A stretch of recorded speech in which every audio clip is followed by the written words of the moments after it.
Not all four of these categories of symptoms are necessarily going to show up in one person. But if someone has 3 to 5 of these symptoms for more than several weeks, they might be suffering from chronic stress. And that can be aches and pains, insomnia, a change in social behavior such as staying in often, low energy, unfocused or cloudy thinking, changing in appetite, increased alcohol or drug use, change in emotional responses to others, and emotional withdrawal. And remember, we all go through that. That's okay. Doesn't mean that you're like, suffering from chronic stress. We all have moments of sadness and insomnia and, things like that. But when it's so long and you've been going on forever like that, thinking it's normal, that's when you got to start paying attention. Ongoing stress reactions can interfere with productivity, relationships, and health. People suffering from chronic stress often describe it as feeling stuck. And I don't know about you guys, but I have felt stuck in my life. And that's a really crappy feeling.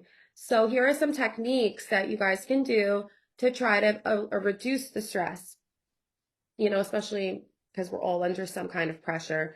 Techniques. Each day, or at least 3 times a week, write down one thing that you could do that would make other things easier. This is really cool to do, by the way. This can be hiring a new person, speaking to your family or partner, or creating an adjustment to your current routine. And I think it's important that everybody reads that again in your own time. Number 2, keep a notebook with you at all times. Whenever a new task comes your way, write it down. That way you'll never forget it and you won't feel as if things are piling up in your head. Number 3, answer the following question. What kind of life do I want to achieve? What would make me most happy? And that's not always about money. It's not always about stuff like that, like what will make your soul happy. And number 4, using the answer from the above question, write down milestones that need to be achieved for you to succeed in your version of a happy life. Use the form on the next page to get planning. I have to put that form back in. Number 5, go for a gratitude walk. During this 30-minute walk, seek out things that you are grateful for. This doesn't have to be things that are happening in your life, but just looking, touching, and smelling your surroundings, allowing yourself to focus entirely on the environment. And I don't know, like, especially during COVID, I'm sure you guys like felt those moments where you just wanted to scream because you were inside so long. And then going out for a walk was just like going on a vacation. I don't know. Do you guys remember Yes. that? Oh my God, I remember it. Um, I'm gonna stop the share there. So, any questions? Um, no, no questions. I wanted to mention too, like, when a big thing for myself was to tell people no. Like, you don't always have to say yes to everything. Um, because sometimes, your intention is pure and stuff. Like, you want to help everybody, but you have to remember that no is a great word Mhm. and that it's not being selfish to put yourself first. Um, I just felt like that was something that took me a long time to finally like do, and it's something I'm still working on, but it's in order for you to be your best version of yourself, you have to put yourself first, and saying no is a big part of that. Yeah, I couldn't agree more. I think that that's really what, to define what the doctor was talking about. I think that's exactly what he's trying to say. So it's well said. Thank you, Ari, because that's what, I know that even for myself, when I got vertigo, it was because of that, because I was incapable of saying no. And even throughout being sick, I still didn't get it. I didn't get it until years later. So, um, definitely, what's beautiful about life and what's beautiful about this amazing body that, the creator, whatever you believe in, has given us, is that it can heal itself. I mean, come on, how could it be better than that? It can heal itself. And, you know, I'm sorry, but somehow people are placed in our lives for reasons, and we have the ability to change the dynamics between those relationships to create a less stressful situation for us. So it's not, sometimes we're like, oh, I wish I had a different spouse, or I wish I had a different friends, or I wish I had different siblings. That's not a solution. The solution is to work on yourself and those connections will work themselves out somehow, whether they're removed from your life or they're bettered, they will work themselves out. Don't spend so much time thinking about others and how they have to change. Worry more about yourself and, like Ari said, saying no in the right situations. And you don't have to always explain yourself. There's a way. How a person takes it is their problem. How you communicate it, as long as you feel like you were respectful and kind, then just do the best that you can. If that person loves you, then they're going to understand, you know? Exactly. And another thing too is like every time, you know, we can complain about the people that we're around and stuff, but people only do what you allow them to do. So if you're constantly, you know, like that in the video, the wife that was more caring about how her husband was going to feel when she's going through cancer, it's very self-sacrificing being that way. So it's like, I don't know, basically, you know, you just have to realize people will only do what you allow them. And sometimes we're more worried about the other person getting angry than valuing ourselves and our own needs. And you have to remember your worth because you're thinking of yourself in a really low value um when you do that. And I'm saying that from experience.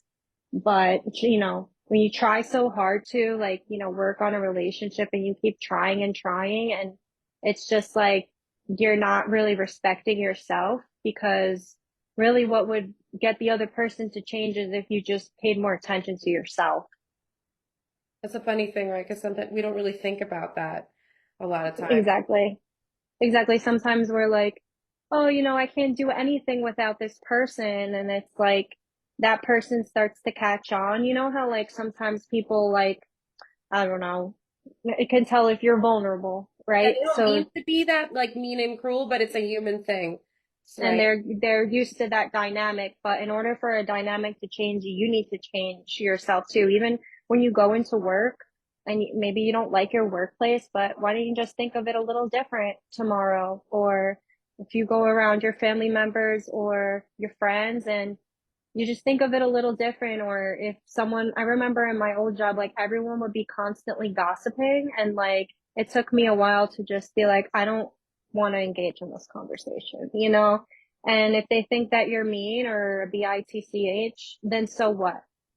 You Yeah. know, if that it means more to value yourself and what you care about than just trying to please others, because you're going to feel drained over and over and over again. And it's going to show up in diseases. Yeah, and I think that like a lot of us have gotten that warning up to the point where disease was ever mentioned. So we've always, just we've been told, oh, don't gossip, it just doesn't feel good or for religious purposes or it's just not nice, right? But nobody knew that it could actually make you sick. Like you could feel sick, but like really, biologically affect our cells. So if for any reason, do it for that reason, that for life's Exactly. And then if anybody ever needs like, I don't know if I mentioned in the past, but if anyone needs like any direction on what they should do to like regulate their nervous system, because this isn't just a one-time thing like, oh, I'm going to see this video and I'm not going to be stressed out. No, you need to work on yourself every day, and you need to, you know, do breathing exercise to make yeah. sure that your breathing's not off, because when you're in a panic or you're in an anxious moment, your breathing is off. And I lived for that for a long time. And I used to be a smoker. I used to smoke cigarettes, and that on top of the breathing issue was just, I thought that skipping a breath was normal, and it's really not. So next time you're in a heated argument or situation, pay attention to your breathing, because chances are it's probably off. And I definitely recommend doing breathing exercises or some type of meditation before you even start your day, because there's always going to be problems and situations going on. First thing, time you look at your phone in the morning, there's going to maybe filled with messages that might stress you out, or, you know, the National Don't Grid is calling asking don't for grab when the your bill is going to phone. be due. Don't Yeah, grab you know, just have a moment to yourself when you wake up, and just that's just another, you know, some advice that I want to give is just take 30 minutes to yourself in the morning and just don't look at what's going on, and do these techniques. That's what it's for, is just to help you become the best version of yourself. But it's not an overnight thing, just like losing weight isn't. You know, you have to invest the time into yourself. And as long as you're willing to do that, you're gonna succeed in anything. Absolutely. Yes. All right, that was awesome. So Ari, if you can send the links to the breathing exercises and maybe Yes, I will. some point in this, if we are able to, if not, I could do maybe a Zoom after, but I'd love to show you guys meditation, you know, my style. You'll see Ari's style, and then you see what's good for you, what works for you. Um, Mhm. trying different things. You might need all of it. I think that I need all of it all the time because even sometimes still with that, and like I already said, there will always be problems every day. And sometimes even when you think you feel the strongest, you still need to meditate first thing in the morning because sometimes you're, you know, just that little thing that makes you explode. So, um, anyway, Yeah, and thank like the most things that we're all stressed out about are finances. I feel like everybody can relate to that.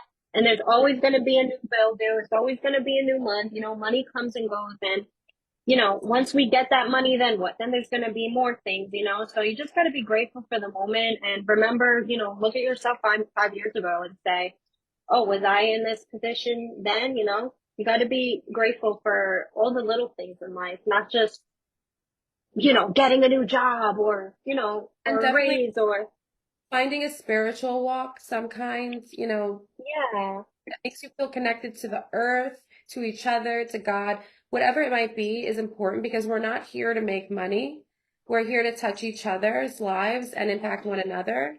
And, you know, exactly. I don't think that, you know, imagine dying and just living for that. So, Yeah. but that's all. We have less than a minute left, unfortunately. But I hope this helped everyone, and I hope you'll have a wonderful day.